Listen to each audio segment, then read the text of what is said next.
চাওক, প্ৰথম কথাটো হৈছে যে এখন সমাজত অপৰাধ কেতিয়া বাঢ়ে?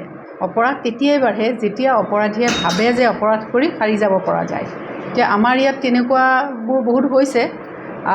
এটা কথা ঠিক যে সকলো অপৰাধী যে সাৰি গৈছে সেইটোও মই নকওঁ। বহুত অপৰাধী ধৰাও পৰিছে বা শাস্তিও পাইছে। এটা কাৰণ মই সেইটো বুলি ভাবোঁ। দ্বিতীয় কথা হৈছে যে এই আমাৰ হাজাৰ বছৰীয়া যিটো পিতৃতান্ত্ৰিক ব্যৱস্থা, য'ত সদায় ভবা হয় যে পুৰুষ ওপৰত নাৰী তলত, এই ধাৰণাটো ইমানেই সোমাই গৈছে যে আচলতে সেই মাইণ্ডছেটটোৱে এনেকুৱা কৰি তোলে মানুহক যে নাৰী দুৰ্বল, সদায় যিকোনো ক্ষেত্ৰত তেওঁলোকৰ ওপৰত অত্যাচাৰ কৰিব পাৰি। এই ধাৰণাটো পিতৃতন্ত্ৰই সোমাই দিয়া ধাৰণা। গতিকে সেইটো যিবিলাক শিক্ষিত হৈছে, শালীন হৈছে, সেইসকলৰ মাজত বা যিসকলে বুজি পাইছে সেই পিতৃতান্ত্ৰিকতাৰ অপকাৰিতাটোৰ কথা, সেইসকল পুৰুষ বেলেগ ধৰণে পৰিচালিত হৈছে। কিন্তু যিসকল পুৰুষৰ মনত এই পিতৃতান্ত্ৰিকতা সোমায়েই আছে, তেওঁলোকে সুযোগ পালে তাৰ ব্যৱহাৰ কৰিবলৈ বিচাৰি থাকে। তেওঁলোকে ধৰি লয় যে নাৰী আমাতকৈ দুৰ্বল, গতিকে ইহঁতক যিকোনো প্ৰকাৰে ইহঁতক শাস্তি দিব পাৰি, যিকোনো প্ৰকাৰে ইহঁতৰ ওপৰত নিৰ্যাতন চলাব পাৰি।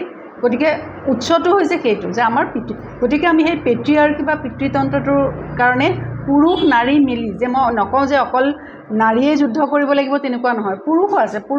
বহুত পুৰুষ আছে যে ফেমিনিষ্ট, তেওঁলোকে নাৰীৰ অধিকাৰৰ হকে কাম কৰা পুৰুষো আছে। গতিকে পুৰুষ মহিলা সকলোৱে মিলি, আৰু এই প্ৰশ্নটো অকল মহিলাৰ ইছ্যু বুলি ধৰি ল'ব নালাগে। যে আমি সদায় মই দেখোঁ যে এতিয়া আপোনালোকে বাৰু সুধিছে যে মোক ইয়াত লগ পাইছে, সুধিছে, সেইটো বেলেগ কথা। কিন্তু এনেকুৱা ধৰণৰ ঘটনা হ'লে বিভিন্ন ফোন আমালৈ আহে যে এনেকুৱা ধৰণৰ ঘটনা হৈছে, আপোনালোকে কি কৰিছে, কি ক'ব।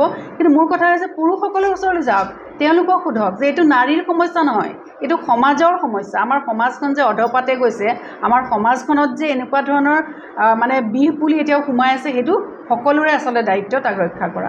আৰু শেহতীয়াকৈ দেখা গৈছে যে এই ঘটনাবিলাকক লৈ ধৰ্মীয় এটা মেৰুকৰণ কৰিবলৈ গৈ চৰকাৰে বিভিন্ন ধৰণৰ কথা কৈছে। মুখ্যমন্ত্ৰীজনীয়েও বিভিন্ন কথা কৈছে বা মন্ত্ৰী পীয়ুষ হাজৰিকাই বিভিন্ন কথা কৈছে।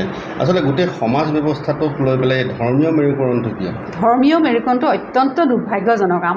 প্ৰকৃতিয়ে আমাক জন্ম দিওঁতে এইবোৰ একো দি পঠিওৱা নাই নহয়। প্ৰকৃতিয়ে আমাক জন্ম দিওঁতে আমাৰ ধৰ্মৰ লগত দি দিয়া নাই, আমাৰ সংস্কৃতিৰ লগত দি দিয়া নাই, আমাৰ পৰম্পৰাৰ লগত দি দিয়া নাই। যিবোৰ কথা কৈ যে আমাৰ ধৰ্মীয় সংস্কৃতি, ধৰ্মীয় পৰম্পৰা, সেইবোৰ সংস্কৃতি মানুহে সৃষ্টি কৰিছে, সংস্কৃতিয়ে মানুহক সৃষ্টি কৰা নাই।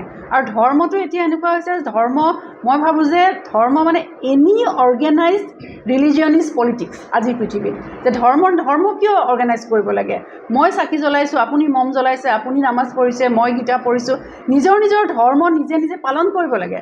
তাৰ কাৰণে অৰ্গেনাইজ কিয় কৰিব লাগে? আৰু ধৰ্মীয় মেৰুকৰণটো ৰাজনীতিকসকলে কৰা বস্তু, ভোটৰ কাৰণে কৰা বস্তু, তাত মই ভাবোঁ যে আমাৰ নাগৰিক হিচাপে আমি জঁপিয়াই পৰিব নালাগে। তেওঁলোকে বহুত বেয়া কথা কয়, ধৰ্মীয় মেৰুকৰণ কৰি পেলাই তেওঁলোকৰ লাভৰ কাৰণে আমাৰ মাজত যুঁজ লগায়। গতিকে সেই মানুহখিনিয়ে বুজি পাব লাগিব যে লাভালাভটো তেওঁলোকৰ, ধৰ্মৰ কাৰণে আচলতে কেতিয়াও হ'ব নোৱাৰে। অপৰাধীৰ কোনোবা ধৰ্ম থাকে নেকি? অপৰাধীৰ জাতি থাকে নেকি? অপৰাধীৰ গাৰ ৰং থাকে নেকি? ক'লা মানুহে অপৰাধ কৰে, বগা মানুহে নকৰে, অমুক ধৰ্মই কৰে, অমুক ধৰ্মই নকৰে। হেজাৰ উদাহৰণ দি দিম যে এইটো ধৰ্মৰ মানুহে এনেকুৱা ধৰণৰ কাম কৰিছে বুলি কোৱাৰ বিপৰীতে মই আনটো ধৰ্মৰ মানুহে এনেকুৱা কাম কৰিছে বুলি হেজাৰ উদাহৰণ দি দিব পাৰোঁ। এটা বিশেষ সম্প্ৰদায়ক টাৰ্গেট কৰি নিশ্চয় সেইটো কৰা কেতিয়াও উচিত নহয়। এইটো এইকাৰণেই কৰিছে যে সেইটোৱে তেওঁলোকক ক্ষমতাত থকা সহায় কৰিছে। যে এটা সংখ্যক একাংশ মানুহক যদি এই ধৰণে অপমান কৰি থকা হয়, তেওঁলোকৰ বিৰুদ্ধে কথা কৈ থকা হয়, তেতিয়াহ'লে মেৰুকৰণ হৈ গৈ থাকিব। তেওঁলোক অপমানিত হ'ব, লাহে লাহে তেওঁলোক ঐক্যবদ্ধ, তেওঁলোকৰ ভোট লাগে, সংখ্যাগৰিষ্ঠৰ ভোট লাগিব। গতিকে সংখ্যালঘুসকলক মেৰুকৰণ কৰি আইচলেটেড কৰি দিলে তেওঁলোকৰ লাভ হ'ব। সেইকাৰণে আচলতে তেওঁলোকে ৰাজনীতিকবিলাকে কৰি থাকে। গতিকে যি ধৰ্মৰে নহয়, মই সকলোকে কওঁ যে এটা ধৰ্মৰ নহয়, সকলো ধৰ্মৰ মানুহে এই কথাটো বুজি পাব লাগে যে ৰাজনৈতিক লাভালাভৰ কাৰণে নেতাসকলে এইবোৰ কথা কয়। আমি এই কথাবোৰত কেতিয়াও পতিয়ন যাব নালাগে। সেইটোৱে।